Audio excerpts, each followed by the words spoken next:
Hello, everybody. Hello, Sean. Sean left us some questions. He says, "Hi, Eddie. Listening to your free improv videos and had a question about jazz language and motifs. Do you just create a motif? Hmm, heard some cool licks in your videos and thought about using them. Maybe. Is that how it works? Thanks and have a great weekend." Okay, not really. That's not really how it works. Um, Let me get this. Oh, that's so the motifs.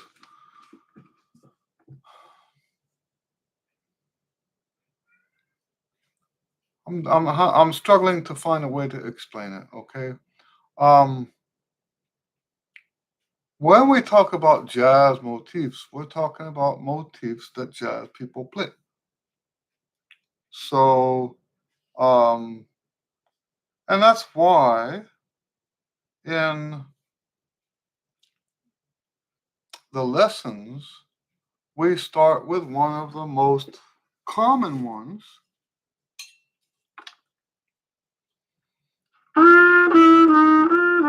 Right? We start with that first.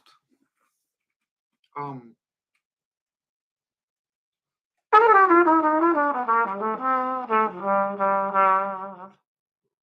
um, and the way we practice that is to make it so seamless into the all those other motifs. But no, if we're talking about jazz motifs, we're talking about motifs that other people have played. So let me do a free improv jazz style.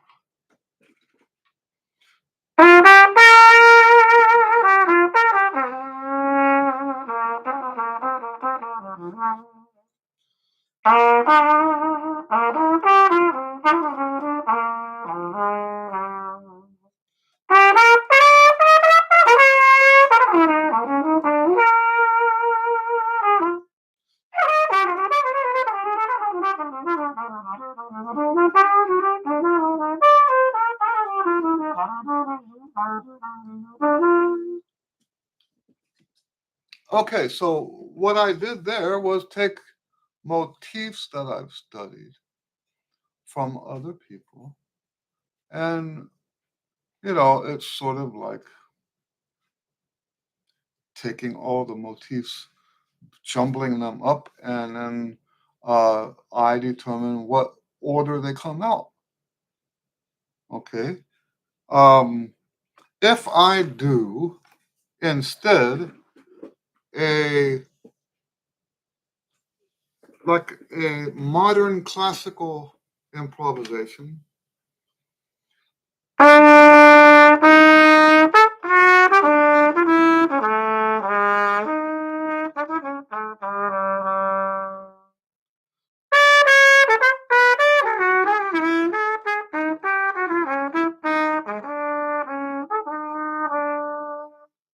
Oh, that wasn't my best classical improvisation, but yes, it was falling in that realm, right? What if I wanted to do not modern classical, but classical? Let's see if I can get that to unfold a little bit. So let's say I'm doing.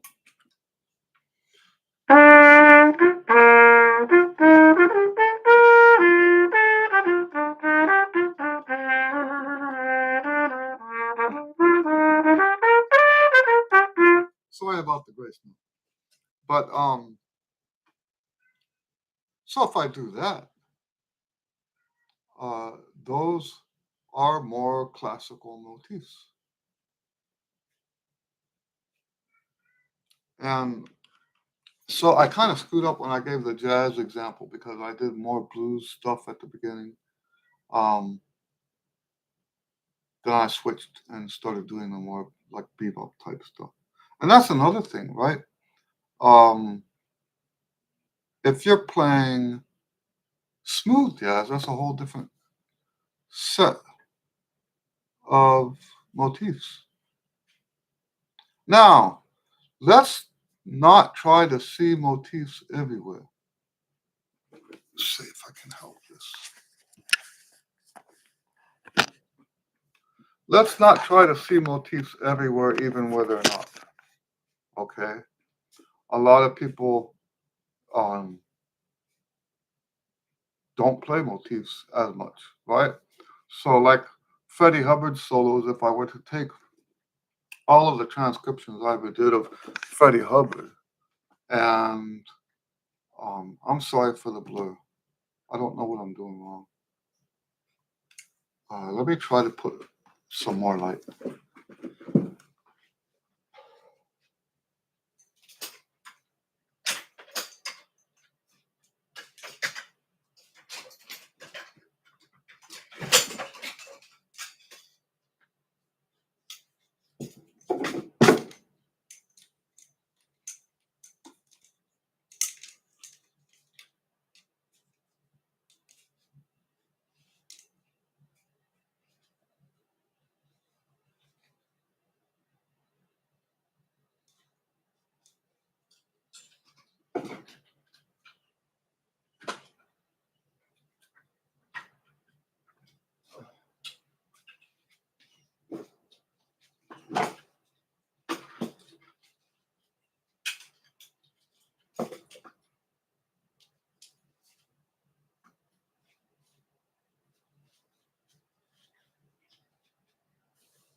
All right, sorry about that.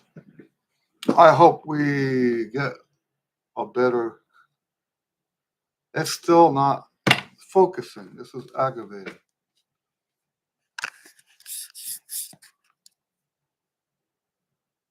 Hopefully it will correct itself. Anyway, yes. So don't think that everything that's done is motivic. That's not how it works.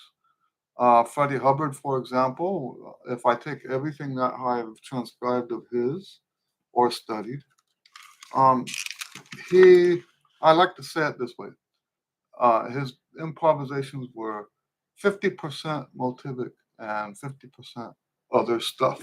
And what is the other stuff? Patterns. If I play a solo,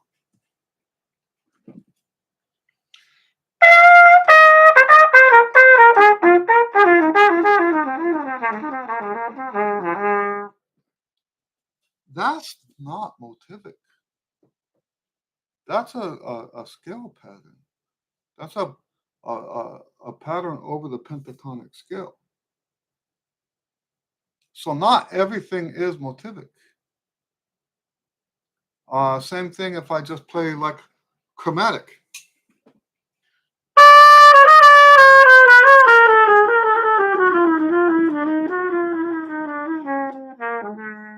If I do that, that's not motivic. That's like random chromatic scale notes. So, we're not even trying to make everything that we do motivic. And if I ever gave that impression, that's not the impression I tried to give. The way I see it, for it to be jazz improv, there should be some motivic playing going on. For it to be jazz improv.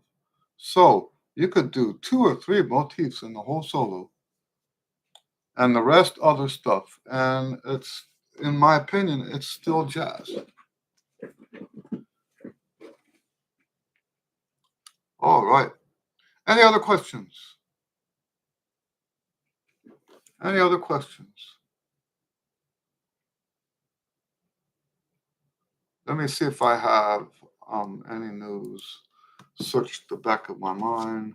We've started the Galveston Beach bands. If you guys are in the area, Um, on Tuesdays, we have Galveston Beach Band on Tuesdays. Yay, we've got focus back. There you go.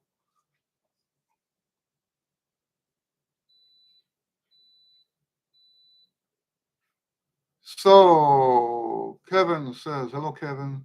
Kevin says, would a lick need to show up more than once to be a motif? Um, would it need to show up more than once to be a jazz motif? Is that what you're asking? Because a lick is a combination of motifs. Okay, a lick is a combination of motifs. Does the motif need to come up more than once to be a jazz motif? The way I teach, yes, I would say so.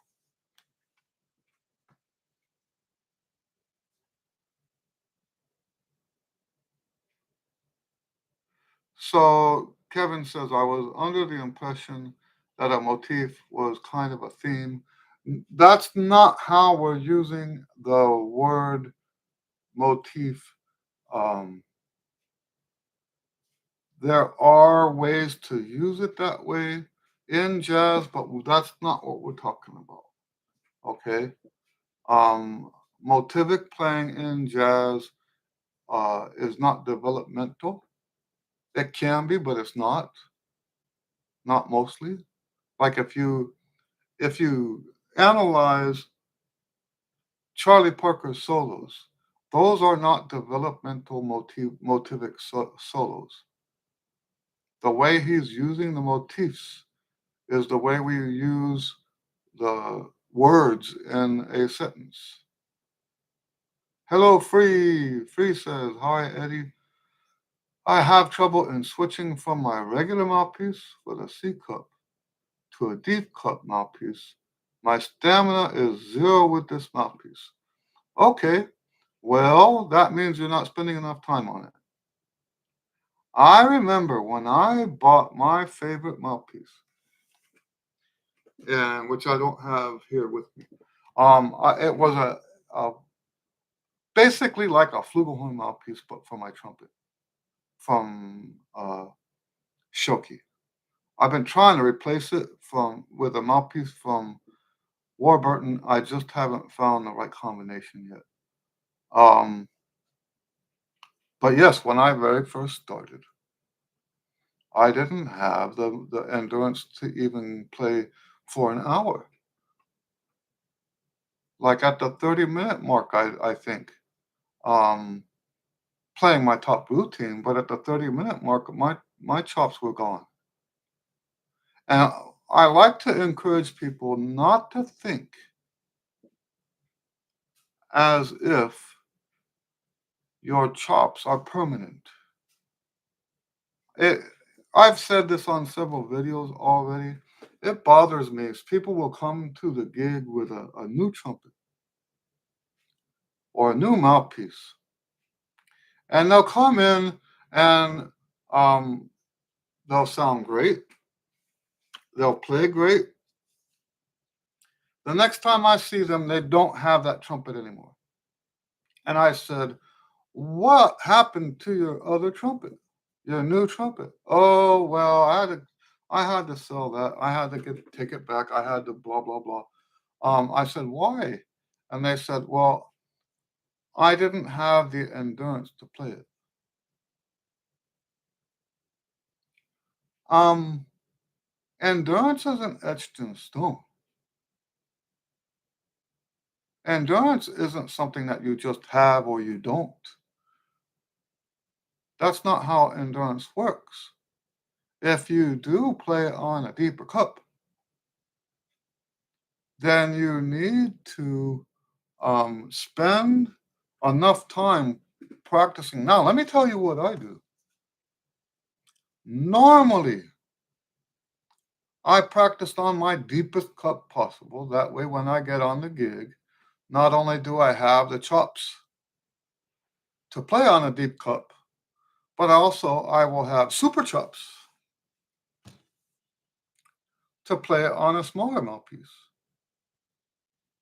You see how that works? Not only will I have the chops to use the big mouthpiece if I need to, but if it's a louder gig, and that's how I do that, by the way, the louder the gig is, the shallower my mouthpiece gets. It's not for playing high. I can use my biggest, deepest mouthpiece and still play the same notes. It's not about playing high. It's about playing louder, having more projection, more zing in the notes so people can hear what you're doing. And so when you spend more time, see, for me personally, I can't stand the sound of a shallow mouthpiece unless I am in a gig where I need that.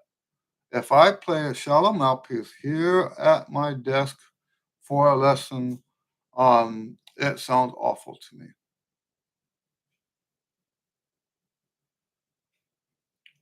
So I practice pretty much all the time.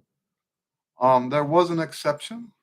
There have been some exceptions, like I had gone so long without playing on my shallow mouthpiece recently, right?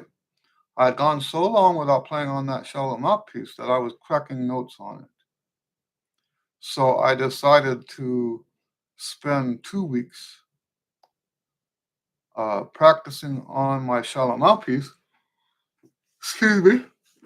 Practicing on my shallow mouthpiece so that I could be ready for the gig next time without cracking all the notes. And that worked out. So now I'm back on the big mouthpiece again. Kind of.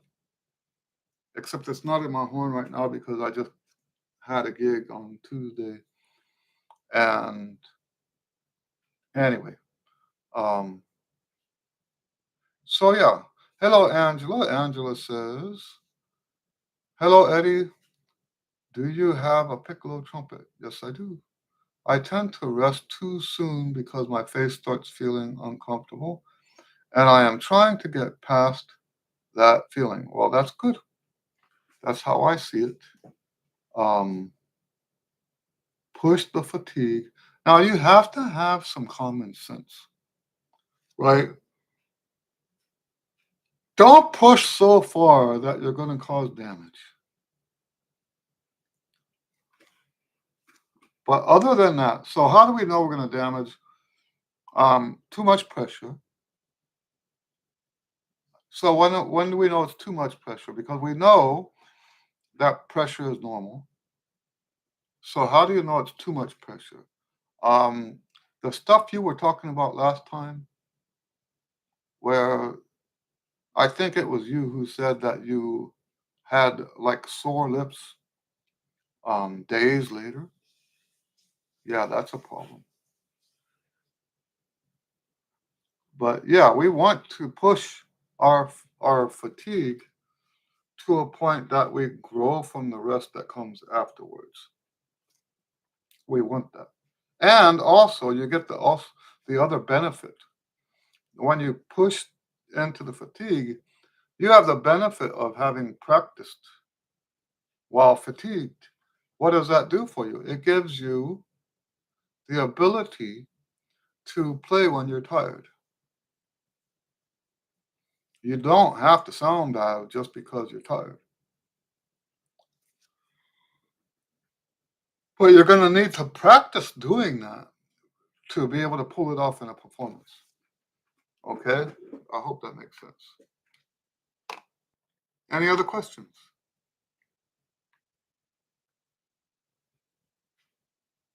Angela says, my mouthpiece actually got stuck in the horn. I almost had to take it in to have the repairman pull it out. Yeah. Yep, I remembered you told us that. All right, what else? So I was telling you that I do have 2 performances coming up. If you are in Galveston area on Tuesdays, we have concerts on Tuesdays in front of the Rosenberg Library. So if you're in the area, Oh, excuse me, sorry. If you're in the area, come out and check us out. And then I also have, not far from there, on Sunday morning, I'm playing at Mari's. Is that how do you say that? It's a fancy restaurant in League City, I think. So I'm doing 11:30. No, I'm sorry, 10:30 to 1:30, playing jazz in the restaurant. So if you are up to some fine dining and jazz music, come on out. It's at Mari's in League City. Blifford Clown, which is a play on Clifford Brown. Any advice for the A2s this year? Go slow. That's my advice. Go slow. Don't be in a hurry.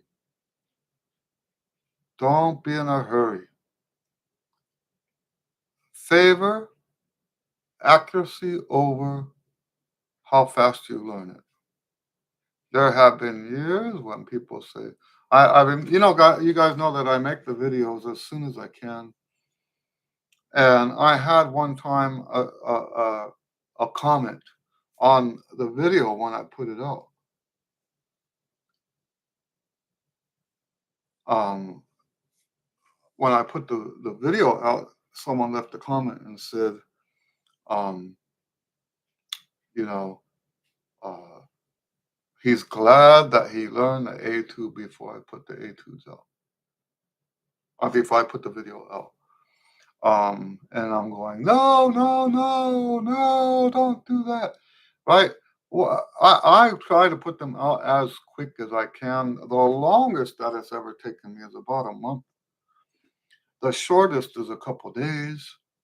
Um, so let's say hypothetically it was a week from after the A2s were released, and this kid says, I'm glad I learned it in a week. That's basically what he's saying. Um, no, you don't do that unless you're not serious about making all state. Now, I don't know for sure that the guy made it, didn't make it. I don't know. But you really minimize your chances of making all state if you try to learn it fast. And we had a quote. I'm not going to dig it up right now, but we've talked about this in one of the Q and A's. Maurice Andre, who at the time was considered the best classical trumpet player in the world. And the guy that wrote the book I was reading was talking about a solo he had, a lesson he had where he's practicing a solo. And the first time he runs through the solo, he took it at tempo. And Maurice Andre, keep in mind, this is the person who was regarded as the best trumpet player in the world. And Maurice Andre told him, I don't think I would have taken it that fast the first time through. And he followed that up by saying, I have a busy schedule. I don't have time to fix the mistakes. This is the best trumpet player in the world. And he doesn't have time to fix mistakes. Now, I'm going to tell you, there's no such thing as fixing mistakes. There is no such thing. All you can do with mistakes is reduce how likely they are to happen. If you allow yourself to make mistakes and your thought process is, I'll make the mistakes now and come back and fix them later, if that's how you're thinking, that is faulty thinking. That's not legitimate practice. You cannot fix a mistake. All you can, I'm repeating myself, but it's so important. You cannot fix a mistake. All you can do is reduce how often they happen. A lot of people don't know that. And that's why they jump in and learn it real fast. Jump in and learn it real fast. They think by doing that, they're somehow ahead of the people who didn't do that. When in reality, it takes so much more time to practice the music if that's how you're doing it. Don't misunderstand what I mean. When I say all you do is reduce how often it happens, to do that reducing, you have to play the music correctly without the mistakes, literally hundreds of times, maybe thousands of times, to just make a dent.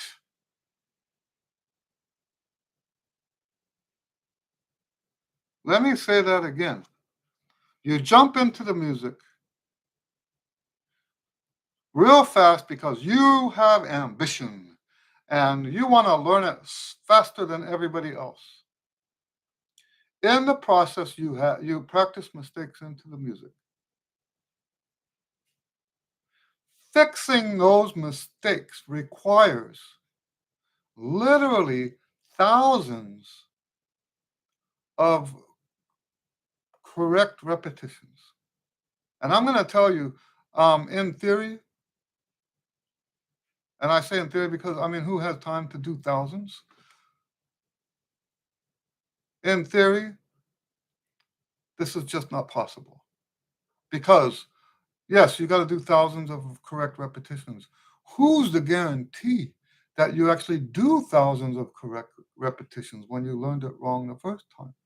There's no guarantee that you can do thousands of repetitions because that habit's already been created. And for every time that you play it wrong, you're adding hundreds more repetitions to what you did. And it's sort of like somebody who's trying to get out of debt. And that every time you pay the bill, there's more, it's like you know how the credit cards are, if you don't pay more than the um, interest, if you don't pay more than the interest, you'll never pay it off, right? It's the same thing with this. If you don't play it thousands of times more than the number of times you played it wrong, I don't think, just like with a credit card, I don't think you'll ever get there. I don't think you will ever get there. And I stay out of personal stuff in the context of these videos. Um, you know, so I'm not telling you, I'm not telling you don't use credit cards. I do think credit cards are really nasty things. They're evil. Um,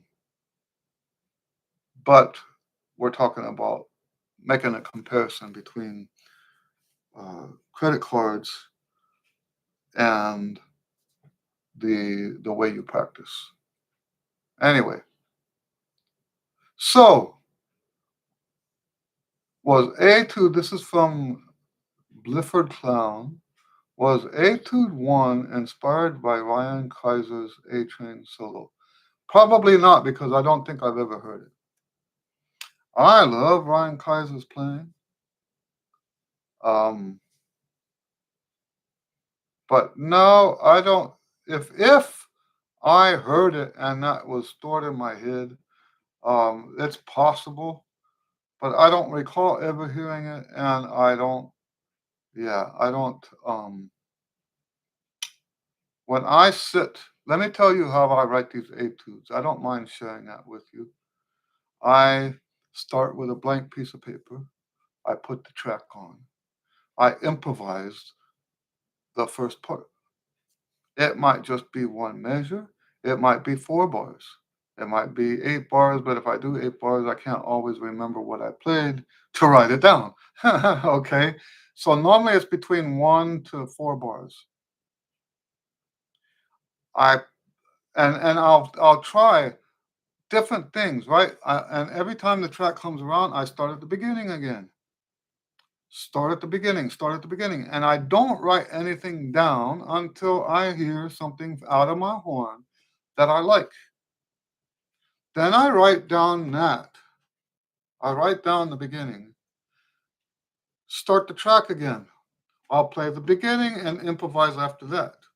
Play the beginning, improvise after that. Play the beginning, improvise after that. Play the beginning, improvise after that. I keep repeating that until I get a second part that I like.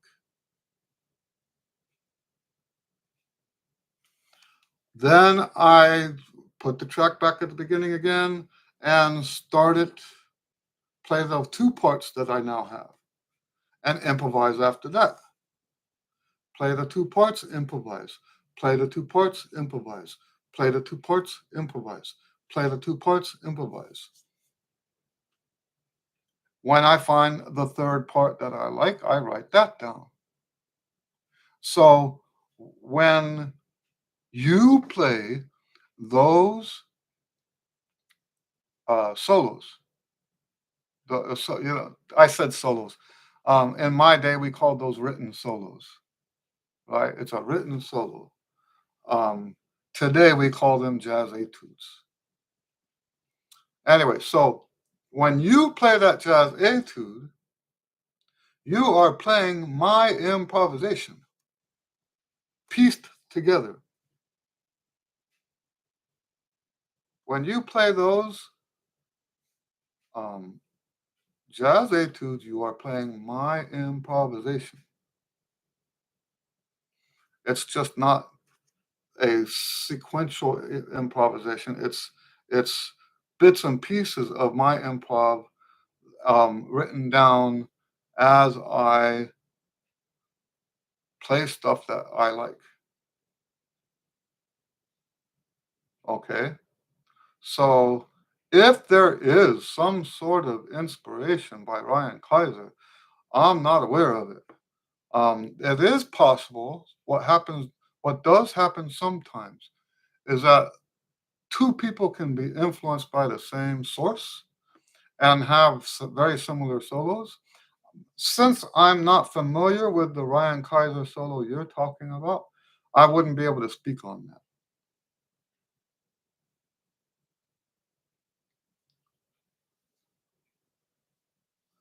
Kevin says he agrees 100%. Raising credit cards, I see. Angela said, I pay my balance off in full at the end of the month. So, I'd be lying if I didn't say we have credit cards. Yeah, we do have credit cards, but we do that too. Let me tell you this: I can't do that. This thing, paying it off at the end, I'm not. You guys, I think I have told you guys that I'm an INTP. Paying bills is tough for me. Not coming up with the money, paying them on time and stuff like that. I've struggled with it. So my wife pays all the bills. um, because she's real good at that stuff. Anyway, um,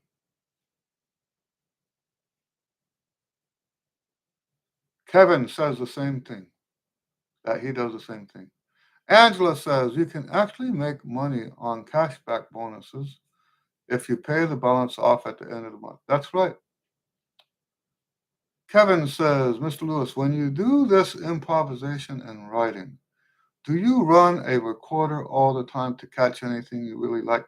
No, there's a exercise I started doing when I started reading the Hal Crook book. He has an exercise where it starts off like this. You improvise, then you stop and let the track go, and then you try to play the same thing again that you just improvised. Talk about a tough exercise. That's hard.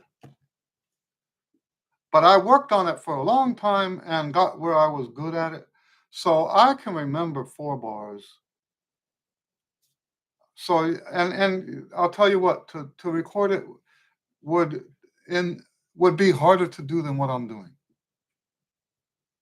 It's just easier for me to remember what I did. But like I said, in the early days, I couldn't do that. Remembering what I did in the improvisation, um, yeah, that was so. And the exercises go farther than that, right? So you, if I remember this, I haven't read the book in a long time. You lengthen the time between what you improvised and then the repetition of what you improvised. You make it longer and longer, working on your brain power. Then the next step is to improvise, play something else, and then go back to what you did and repeat your original improv again. Wow. So, yeah, it's a great book. It's called How Improvising Jazz, I think is the name of it. Or no, How to Improvise. It's called How to Improvise by Hal Crook. Great book. Um, I could almost say that that book was career changing. A lot of the stuff that's in that book I actually use in my compositions. A lot of what's in that book I use heavily in the way I compose. Not in the process. Don't get me wrong. I think when we talk about improv, about composition, I teach composition lessons. I don't know if you guys know that. Um, when we talk about learning how to compose, I think more than anything else, procedure is more important. More important than what notes you write, what rhythms you write, the phrasing, or anything like that. Procedure is paramount. How you write, what do you do first? What do you do second? What do you do third? Um, and I've really perfected the procedure that I use. I'm sure other people don't use it that way, but I have a procedure that works for me. So when I talk about Hal Crook's book being an influence in my writing, I'm not talking about the procedure. I'm talking about the ideas and development and stuff like that. Um, so by reading the book and having that influence in my mind, I've been able to put into action through the procedure that I use the concepts that he uses in that book for improvisation. Think about it, right? Improvisation is spontaneous composition. So whatever works for composition also works for um, improvisation and vice versa. So if you are a wanting to learn how to improvise, you should also read about how to compose too. Now, when I say read about how to compose, in this case, I'm not talking about the procedure because there is no procedure when you're improvising, right? You're just playing.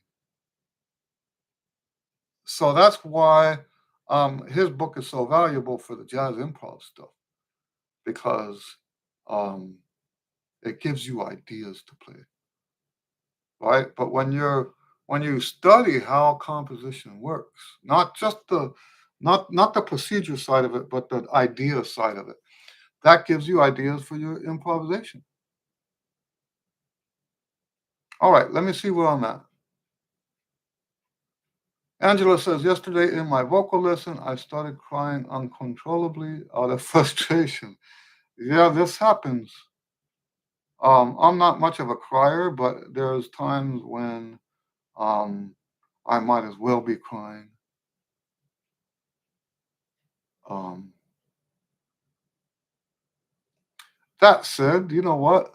Talking about procedure, um,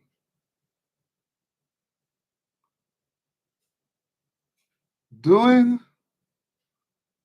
because I apply the same approach to practicing, right? You follow a procedure. You do things a certain way in a certain order. And I'm going to tell you because I say when I answered you, I made it sound like that's happened to me recently. I haven't had emotional problems in practicing in decades. I shouldn't say emotional problems. You know what I mean? Like what you're talking about, where you get frustrated and everything looks like it's falling apart, that kind of thing. Um, Now, I have had times where outside influences had brought me to my knees, so to speak, um, in a practice session. Not the music itself, but things that have gone on. Um, but let me tell you this: you know, the most trying times always for me. I can't speak for other people. The most trying times always lead to the best ideas. It's sort of like the musical version of um, uh, the necessity is the mother of invention, right? When you have tough times, your mind is finding a musical outlet for it. So Kevin says, cool, thank you. You're welcome. Angela says, has anyone ever cried out of frustration? Yes, I have. Sometimes I get overwhelmed by trumpet and singing. It's hard, and I really felt like quitting, but I cried instead. So, the quitting thing,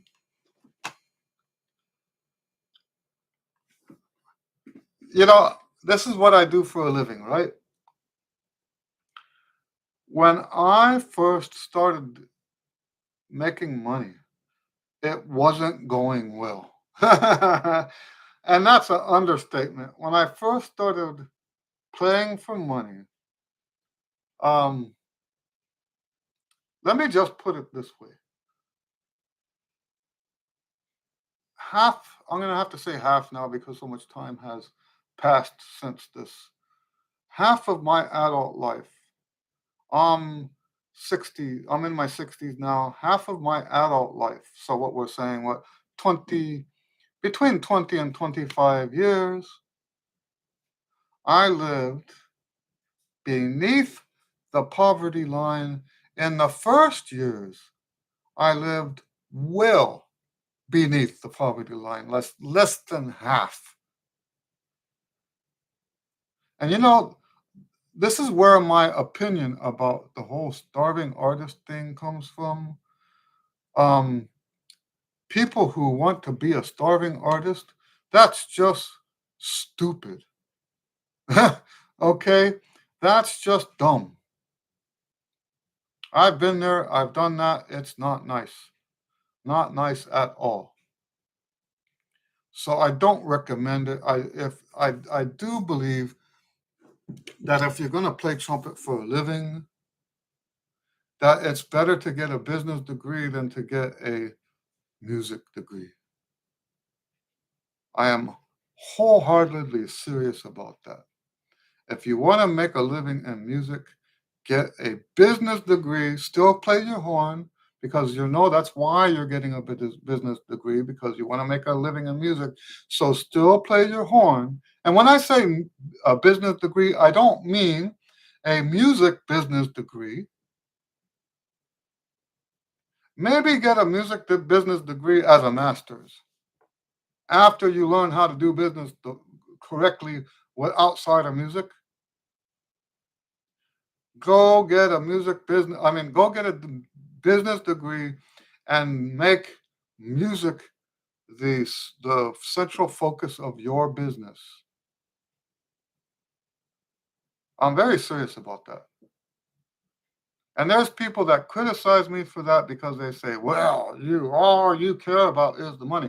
Let me tell you how that works. When you don't have money, that's when all you care about is the money. Okay? That's how that works. When you don't have any, that's when you start thinking about it constantly. That's when you start making decisions always based on the money.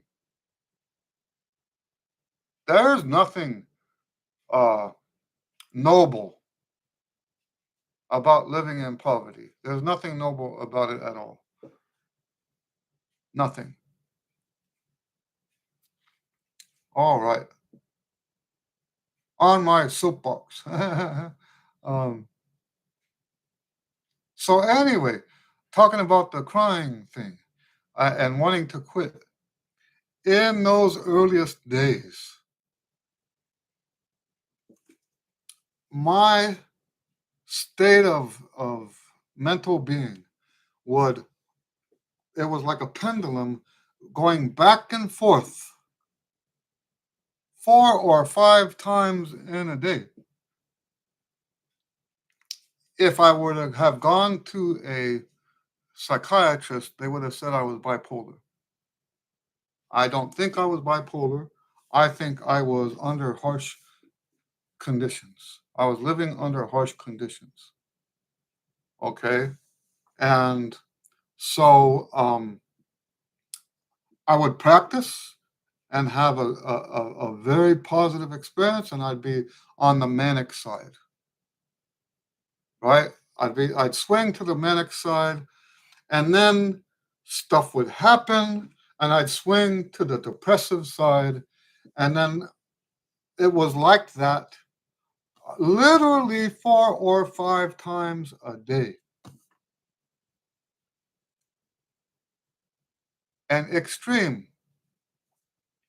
And what I noticed was the longer I survived as a musician, the longer I survived, the more distant those times. So I remember when it gradually slowed down to where one day was a good day, the next day was a bad day. I'm not talking about on my horn. I don't have a lot of bad days on the horn unless I'm sick. And I've been saying that for decades now. I don't have a bad day on the horn. Ever since I changed my embouchure in the 80s, I don't have bad days on the horn unless I'm sick. And so I'm not talking about those kind of bad days. I'm talking about wanting to quit. So talking about back and forth um, with the in 4 times and 4 or 5 times in one day, that was back and forth wanting to quit, wanting to get gun ho, wanting to quit, wanting to be gun ho in one day. So then gradually it slowed down so that one day I wanted to quit, the next day I was gun ho. And then it slowed down, slowed down, slowed down, slowed down. It never stopped, by the way. I still have episodes when I want to quit. Last year, with all the health issues, there were times where it was just too much for me and I wanted to quit. I wanted to put the horn away, and I was just tired. And that would be, by the way, that would be the anemia. Um, that would be that fatigue. So my understanding is that anemia doesn't just affect your muscles and it's every part of your body needs the iron, the red blood cells, the hemoglobin. Every part of your body needs that. So if you're not getting that, then your mind is just as affected as the rest of your body. Maybe not just as, maybe that's the wrong way to say it because the body does have mechanisms to, if there are nutrients or whatever missing, the body can distribute in a way to keep you alive. That's my understanding of it, right? And so yes, there were times last year when I I just didn't feel like going on anymore with the trumpet stuff. And so yes, it happens. All right, let me move on.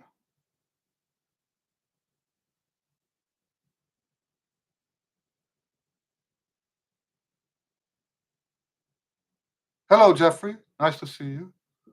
Angela says, I have days, not often, where I have conversations with myself asking why I ever chose to play the trumpet. It's challenging, but I love it. Yep. I ended up pulling myself together for choir practice. What keeps me going is listening to a trumpet player play rondo. That's nice. I had a song like that, and you guys will probably be surprised. It came out in the 80s. Paul Simon, You Can Call Me Al. And if I was in a bad mood, I could put Paul Simon on and just dance around the house and get it all back again. By the way, maybe that's why I had those back and forth because I did have skills, mental skills, like learning how to turn those feelings off or not turn them off, but replace them with good vibes, so to speak. I could do that. I've always had that ability to put the to be the master of my own emotions. I've always had that. And maybe that's why it was a pendulum because I would have this crappy day and then I would do something about it, not let myself wallow in that. Okay? Not let that emotional state, um, they talk about not letting thoughts, you want the thoughts to fly over your head like a bird. Don't let them have a nest in your head, right? Don't let the birds put a nest in your head where that thought sticks in your mind. Put the thought out of your mind. And and so yes, sometimes I would put on Graceland. That's the name of the album. Um, I would put Graceland on and ba da bum bum ba da bum bum bogadum boo da bing bum bum bogadum boo boo, right? Um, and this is the funny part, right? That was like decades. I started listening to that song decades before I started going to South Africa. How cool is that? How cool is that? I've always loved South African music of all sorts, by the way, not just the black stuff, but also the Afrikaner stuff and all of that. I love all of it. I love all of it. When I was younger, I actually considered becoming a ethnomusicologist because I love all different kinds of music. I love it. Um, Raimo, who sometimes joins us here in Finland, has sent me lots and lots of Finnish music. The like, well, I'm going to call it folk music, right? Finnish folk music. I don't know if he would call it that, um, but that's how I see it. It's like not the concert hall stuff, the stuff that's happening in in the communities, right? And he sends me the stuff, and it's just gorgeous. I love it, and I listen to stuff on YouTube like Ukrainian music and Russian music and all of that like Slavic stuff and I just love listening to all of it. I love also the Russian Orthodox hymns or whatever they call the music that they sing in church. I love all of it. And then the South American stuff and all of that. Um, I just enjoy hearing different kinds of music. Indian stuff. I like Indian. I like there. I used to listen to a I think it's Japanese percussion ensemble. It's only drums, but there are times when I could put that on and just listen to how beautiful that is, right? Um, so yeah, to me, that's the when we talk about people talk about their passion for music, and I'll get to the rest of you guys, the rest of these comments real quick. When we talk about passion for music, I think the passion I have, because I'm not very passionate about playing trumpet. How ironic is that? I'm not very passionate about it. I'm passionate about good music. And what's good to me isn't the same as what's good to other people, right? I'm passionate about beautiful music. I would much rather quit playing for the rest of my life. If I had to choose, quit listening to music or quit playing music.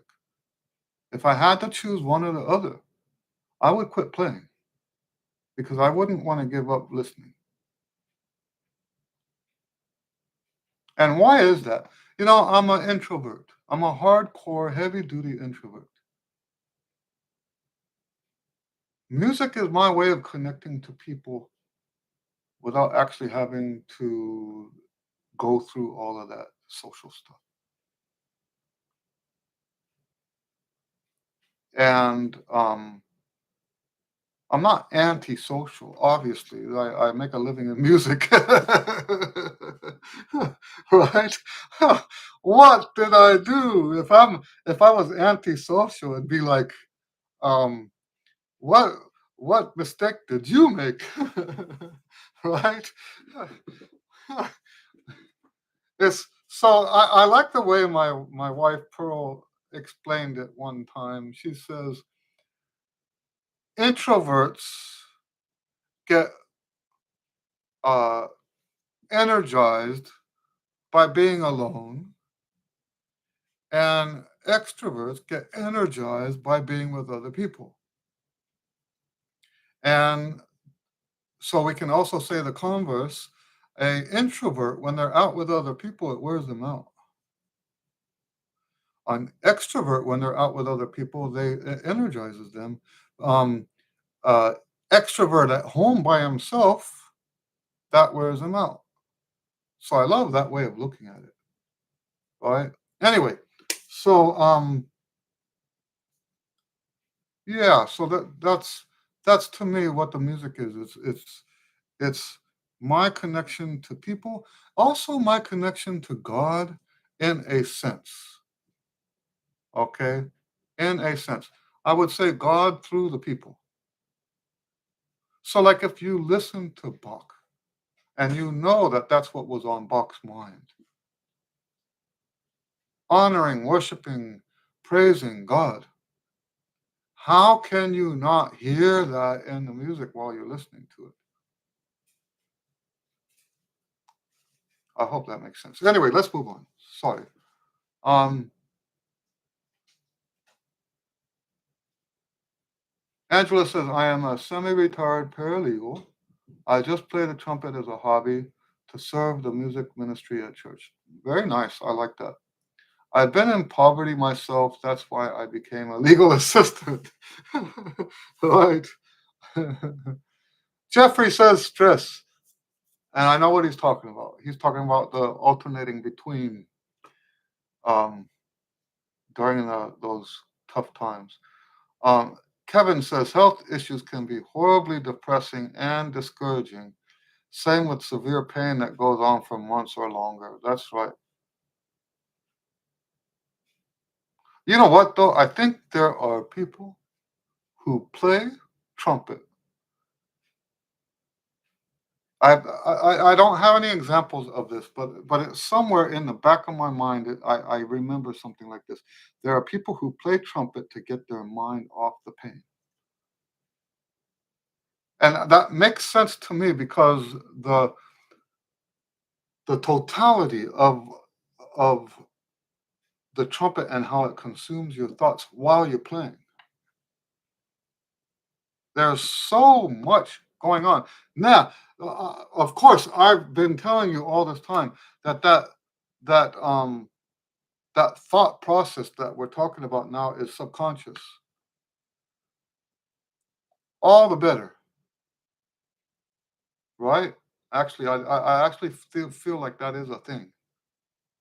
And I actually, when I write about the priorities, right, I actually list that as one of the exceptions. I actually listed as an exception, and I that's that's probably the biggest reason why that book hasn't been finished yet. Because how do I communicate just how important that those different hierarchical priorities are, and include the exceptions? I cannot write about it without including the exceptions.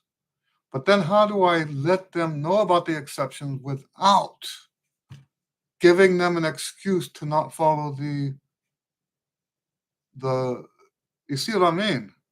If I say, well, this the health is an exception, um, well, how do we know that someone isn't going to take my book and take it and use it for the exact opposite of what I meant it to be? And say, well, Mr. Lewis said I can practice trumpet for health reasons.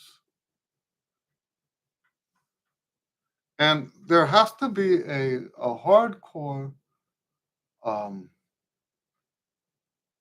brutal honesty that goes with that.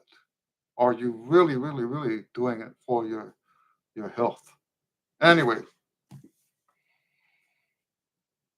Angela says you have to take care of your health. Definitely, that's right. Kevin says I think that's what Ray Cooder does. He was behind Buena Vista. Oh yes, that's right. Buena Vista Social Club, Cuban Music Project. Yes, that's right. That's right. All right. So I see we are out of time. Once again, great Q and A. Thank you guys for joining us. Um, yeah. Have a great week. If you are in town on Sunday or Tuesday, come check us out. Sunday is at Marais in uh, League City, and Tuesday is 7:30 out in front of the Rosenberg Library. Okay, if you do come out to either one, come by and say hello. And I rarely have public gigs. It's actually very rare. So here we have two public gigs in 1 week. Kind of public, right? If you go to the restaurant and buy a meal, um, so that's kind of public, kind of not public. Anyway, great to see you guys. Thanks for all the nice questions. And now, have a great weekend. God bless you.